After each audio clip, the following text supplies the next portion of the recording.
Indirect usually will be easier to do that.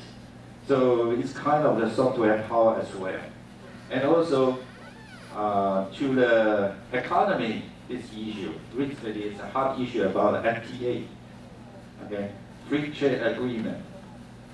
I think it's under certain circumstances, current situation, yes, it is tough to Taiwan to sign a FTA or negotiate with other countries. Although it's hard, it's tough, but from industry point of view, I think we have to do that. Keep going, keep tracking, keep discussion. It's very important to Taiwan industry.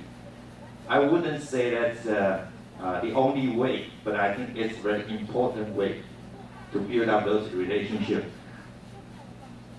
I think it's from economic point of view. I think my time is up, right? Okay, the last one is another soft power. It's from academia and the cultural activity. I think academia is a lot of academia here, and we have a lot of the student exchange program with other Asian countries. But another one is the culture event to do some to get a more further understanding, mutual understanding. So we have in industry also we set up some kind of the foundation for culture and commerce interchange, which means to industry people, they are not just to talk, they will say, okay, so they can mingle all the different countries' culture and with the with commerce events, industry events together. All of that, I think, is aside from politics, aside from military, I think it's a very important soft power from Taiwan side. Okay, thank you. Thank you, Dennis. Ambassador, is that okay? Yeah. The majority of the audience is high school kids, right? So I think I'd like to invite one of the panelists, Dr. Rajeshwari. No, I'm sorry, Ravi Prasad, right here. He's been in Taiwan 4 years.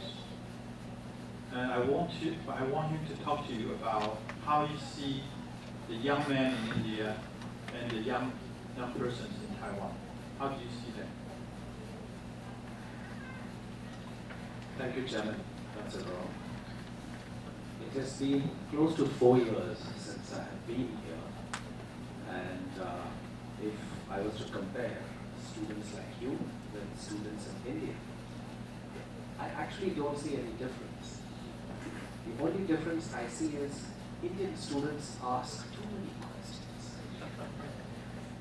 So you have to go to class very well prepared, otherwise they want to correct you. They want to show who's the teacher and who's the student. Otherwise they're the same. I see so much hope and expectation, and I personally wish all of you the very best, because you might go to the United States, you might go to Europe. I hope some of you come to my country. We have some of the best engineering institutions. Indian Institute of Technology. We also have the Indian Institute of Management. You should perhaps take a look on the internet. And you can see if there is any course or any curriculum that suits your taste. You should try. Don't go about India just by what you read in the newspapers. India is a huge country with huge possibilities. And all young people are like you. You will get along very well with Indians because many young Indian people have HTC smartphones. It's number 3 on the Indian market.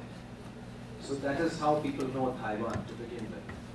I'm sorry we have nothing to offer, but we may be producing software. But that is the first interface you will come across. So, yeah. I think because the majority of the audience is young people from Hsinchu area. That's why I asked my good friend Ravi to talk to you about India and how he compared the young people in India and in Taiwan from his point of view. he's very right in saying that basically the two groups of young people are the same.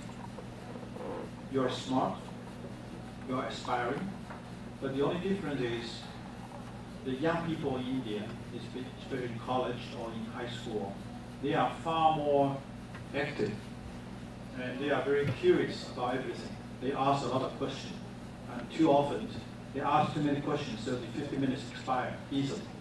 The teacher didn't get to speak. So this is a sharp contrast. So as I see it, India students versus Taiwanese students, India's software power versus Taiwan's hardware power, and so many other things. They are so-called complementary. So as you can see, we have 5 panelists, and 2.5 of them are from India. She's from India, he's from India, and I'm also from India. I spent 4 years in India. So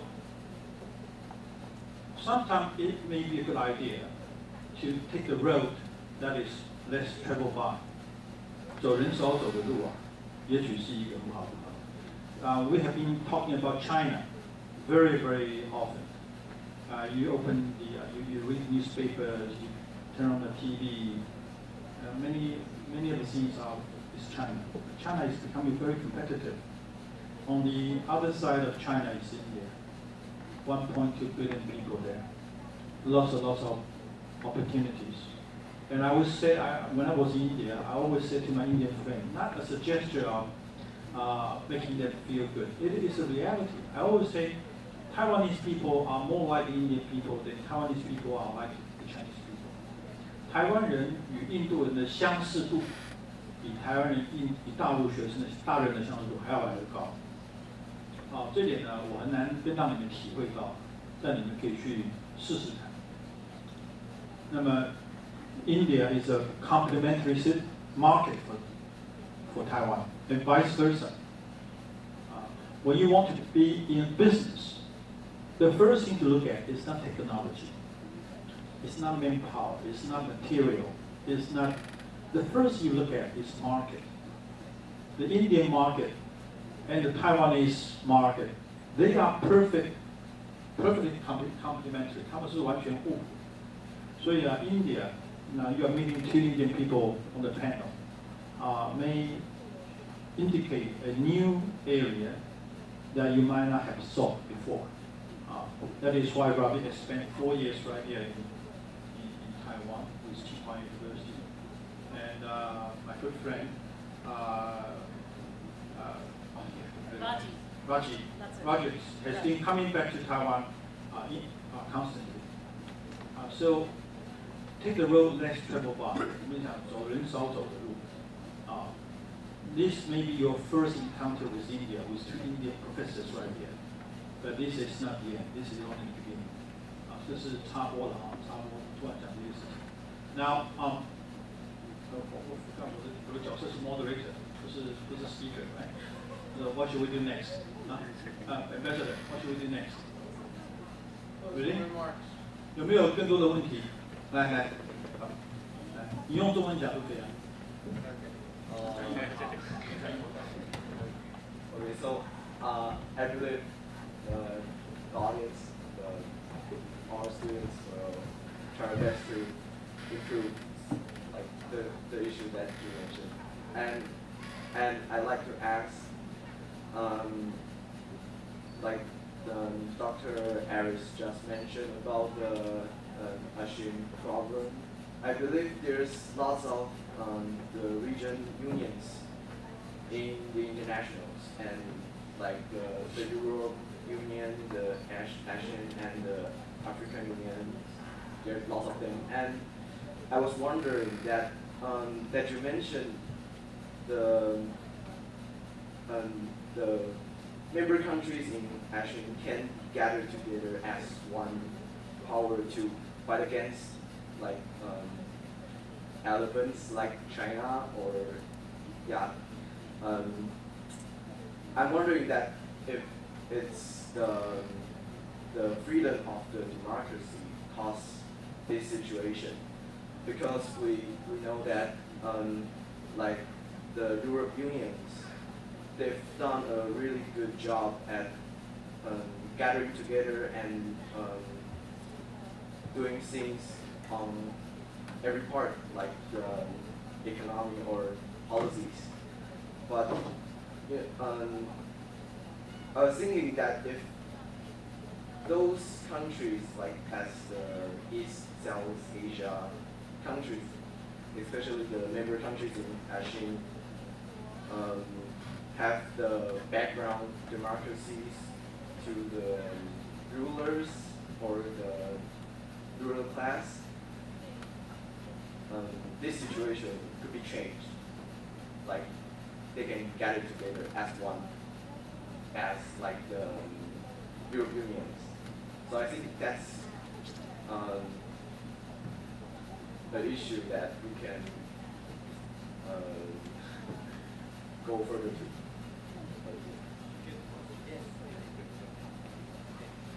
Yeah, you're right. I am very impressed because I don't know about EU and ASEAN when I was in high school. But I all learned that in college. But you're right. Before you join the European Union, there's such a thing called the Copenhagen criteria. And that includes having democracy, rule of law, a free market, and civilian control of the military. And a lot of Asian countries don't have that. So we can't apply to become, apart from we're not part of Europe, we can't really apply on the basis of that.